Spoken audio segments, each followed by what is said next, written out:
Hello and welcome to Mostly Vintage Cameras. This is a Chinon CE-4 35mm SLR camera, went on sale in 1980, just at the start of what we all know to be the best decade. Now before we go any further into this, it's worth pointing out there's a very large thing bolted on the back and all the way around the side here. This is actually quite a compact camera if it weren't for this device on the back of it. So this is a info back or data imprinting back, which was an optional accessory which replaced the standard back. I'm not going to talk about that in this video. I have made a separate video about it and I'll link that in the description below. So for the time being, if you can imagine that this is flush and not sticking out and that this isn't here at all, that'll be lovely, thank you. So you may be wondering also why I've left the strap on this, and that's because I still use this camera. It's a nice camera. It was gifted to me by my brother, so it has a little sentimental value, and I'm very pleased to have it. So what is the Chinon? Now this came out at a time when Pentax, Nikon, Canon, Minolta all had excellent 35mm SLR cameras, and Chinon, which was a long established manufacturer, they set up business in Japan in 1948, and so they're by no means the newcomers. But the truth is, they're always seen as sort of a second-tier manufacturer, perhaps you could say.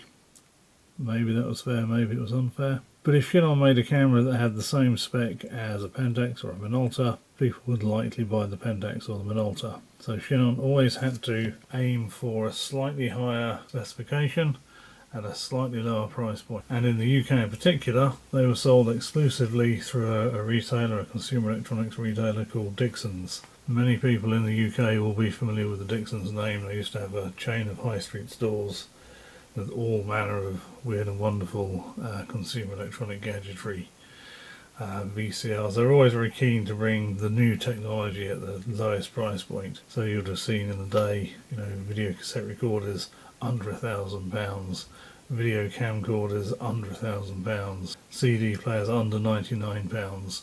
And they kind of specialised in brands like Chinon. They had a number of own brand products. They bought the Miranda brand name and sold a number of casino made cameras under that name. But here we are, 1980, got the Chinon CE-4 competing directly against cameras like the ME Super from Pentax, the Minolta X, it would have been XGM at that time, or XG9, or later on the X300. So let's pop some batteries in, which go very conventionally in the base plate here. Now it does use a D357 cell battery. These are very common batteries in cameras of this type, of this age.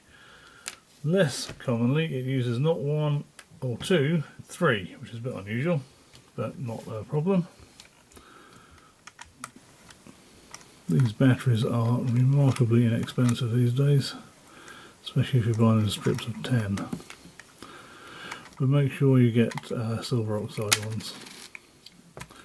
So we've got on the battery compartment a little diagram, tells you which way the batteries go. So 1, 2, 3. They pop in here and screw that up. Being careful not to cross thread it, as always. So now we're powered. We do need batteries to make this work. It has no function without batteries. And when we look at the top plate, we can see we've got an off position, an auto position, which is aperture priority, and then slightly irritatingly, to get into the manual shutter speeds, we have to start with bulb, 4 seconds, and then wind it all the way around to the speeds that you might reasonably use on a day-to-day basis. The 60th of a second is marked in red, as that is the flash synchronization, which was perfectly common for the period, although we might think of it as being a little bit slow in this day and age. On the other side, struggle with the strap, we've got an ISO setting. It's a little bit fiddly for one thing. Yeah, they've been a little bit sneaky. The green index is what you align the ISO number to. So let's say we want to use a 200 speed film, we align 200 there. They've then got these little dots, plus and minus, so they haven't actually built in an exposure compensation dial, but they have put in what you might call exposure compensation markers. So if you want to have +2 stops exposure compensation, you align the film speed you've got up here with the +2, and similarly the other way for negative exposure compensation.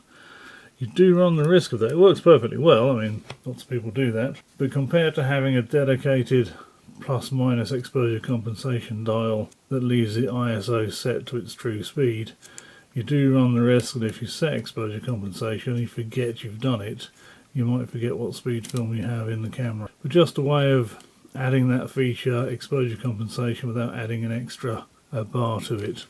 Just on the subject of the slow speeds, also worth noting, another nice little feature is it goes down to 4 seconds in manual. Most cameras generally go down to sort of 1 second. In auto mode, you set the aperture, and the camera will set a complementary shutter speed. So with the aperture wide open, it'll be a fast speed. With the aperture stopped down, it'll be a slow speed, as you would expect. Now sometimes auto exposure cameras can be a little bit confused, that's why there's an exposure compensation dial. This camera also features an exposure lock button. So if you're photographing, for example, the landscape, if you've got a lot of sky in it, you can point it at the ground, push and hold the button in, recompose and take your picture. And that way the exposure is set from the ground and not the sky, and you don't get a silhouetted image. Similarly, if you're photographing a bride in a white wedding dress, if you walk up to the bride so her face fills the frame, lock the exposure from her face, then take a few steps back so you've got her as a full length portrait, you can photograph her with just the exposure set for her face. You won't be confused by the white wedding dress. And similarly, if somebody's wearing a dark frock coat or morning wear, the same thing would apply. So far so good, all very standard fare. A couple of other nice little features that you don't generally see on cameras at this price point. Chinon included a depth of field preview, so if you choose an aperture and you push this lever in, it will stop the aperture down to the taking aperture. Always very difficult, certainly when I worked in retail, to explain to people how that worked and what it did. First thing anybody sees, of course, is the viewfinder goes dark, because you're physically restricting the light going through the viewfinder. If you look carefully, you'll see the background becomes a little bit sharper if you've got the lens stopped down, and so you can see how much blur or how much sharpness you're going to have in the background. It's not a terribly common feature at this price point. In America, with the standard lenses, are $240, so yeah, very competitively priced. And the other sort of higher end feature that you wouldn't normally see at this price point is multiple exposure, which is this lever set here. So let's take it off auto and put it on a manual speed, and then we can take our picture, and if we push this lever across, I don't know how well you can see that, and wind on at the same time, it cocks the shutter without transporting the film through the camera. So when we take a second picture, we get two pictures on top of each other. This is kind of similar to the way Canon and Nikon did it on their mid to higher end cameras, in that you had a lever that you had to operate with the wind on, and that's not ideal. Later cameras, you would press a button, you would set the number of exposures you wanted to have, 2, 3, 4, and then you just go ahead and take those pictures. By doing it this way, you do run the risk of jiggling the camera whilst you're moving it. Now if you're taking two completely different pictures, a silhouette against the sky or something, then that's not going to matter. If you're trying to get two pictures in registration, as I was, that becomes a problem. So I did use the multiple exposure feature. I was aiming for an Orton style image where you have a sharp photograph and then superimposed with an out of focus photograph, but without a cable release or tripod, as you can see, I didn't quite manage it.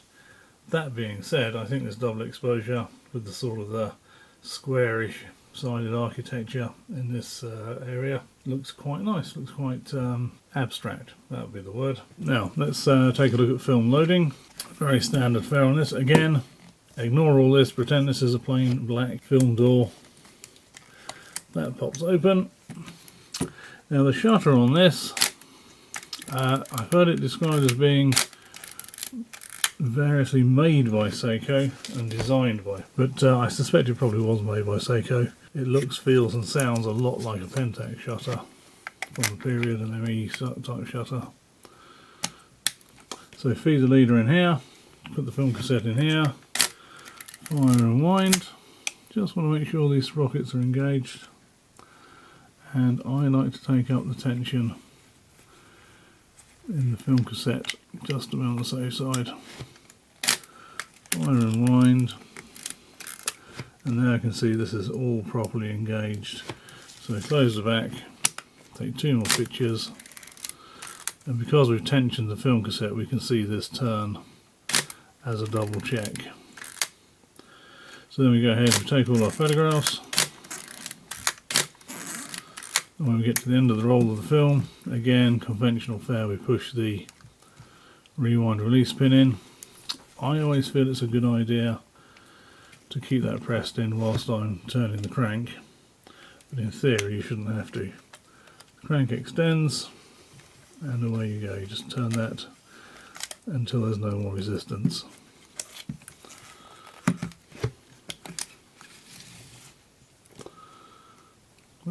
Remove that, there we go, that's just my demo film. So there it is.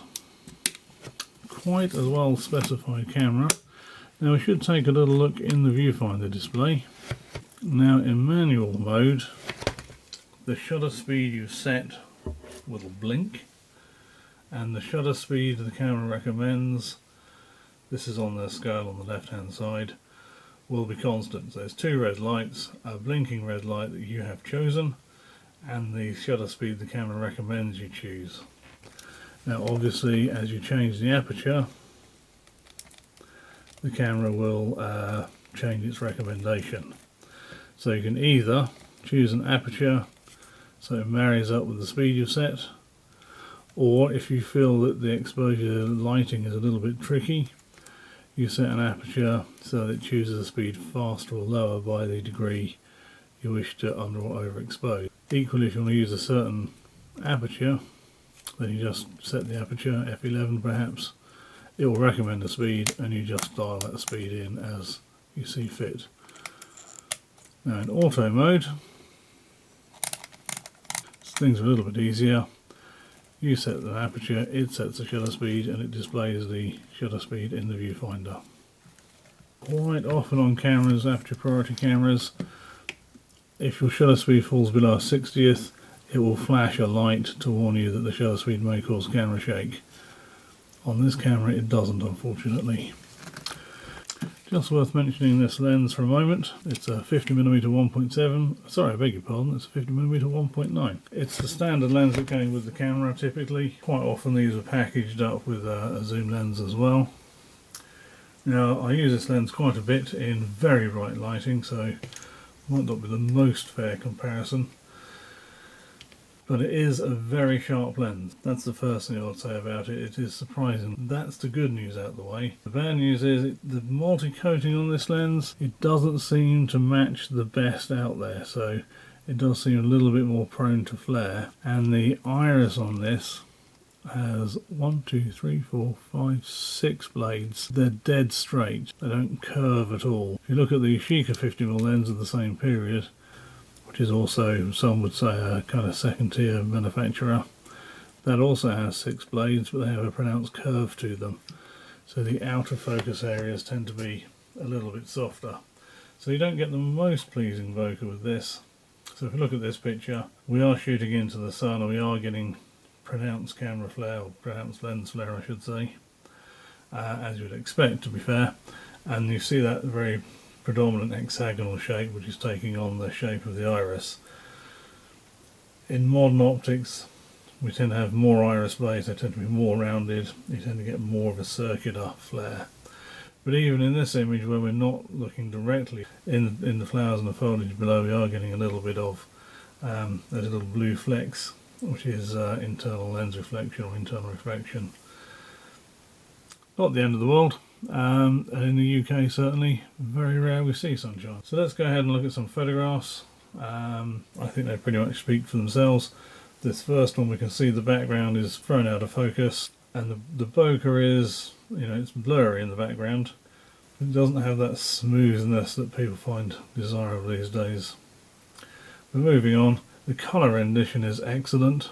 Really vibrant colours with this, very much like that and we'll just run a little slideshow with the rest of the images.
So I hope you'll agree those photographs are pretty good. Give a good accreditation to the camera. Now there's a couple of features, as I say, this camera is over featured for its time and its price point. So it's very easy to overlook some of the extra things it does. So just very briefly, we have a self timer, as you'd expect. Now that can run for 10 seconds. I'll turn the camera on. And we get a little blinky light, as you'd expect. I'm going to turn that off as I don't need it to. But we've also got a second 5-second shutter. And that's very useful if you're shooting at slower shutter speeds where you don't have a cable release. It's threaded for a standard cable release. Not having to wait the full 10 seconds can be very convenient. The other convenient thing is, whilst we have a hot shoe, very simple flash system on this, it will set the shutter speed for you with a dedicated flash, but you still have to set the aperture correctly. But we also got a 3mm standard flash sync socket at the side. Crucially, we can use this with studio flash as well very easily, or with a wireless flash trigger. You don't often get that on cameras at this price point, so this could be used very adequately in a photographic studio. It could be great for landscapes with a depth of field preview. We've got 2-speed self-timer, exposure lock and sort of exposure compensation dial, multiple exposure. So again, Chinon trying very hard to give more and more value to the product and sell it at a more competitive price. So quite an interesting little camera. They maybe don't have the feel and polish of some of the other brands. Some of the battery covers and fittings and fixtures do feel a little bit flimsy in comparison. But as I always say, this camera is now, what is it, 44, 45 years old, somewhere around there. And it still works just fine. You can't really ask for more than that. Anyway, that's been the CE-4 from Chinon. I do hope you found this video of interest or use. And do please have a good day. All the best.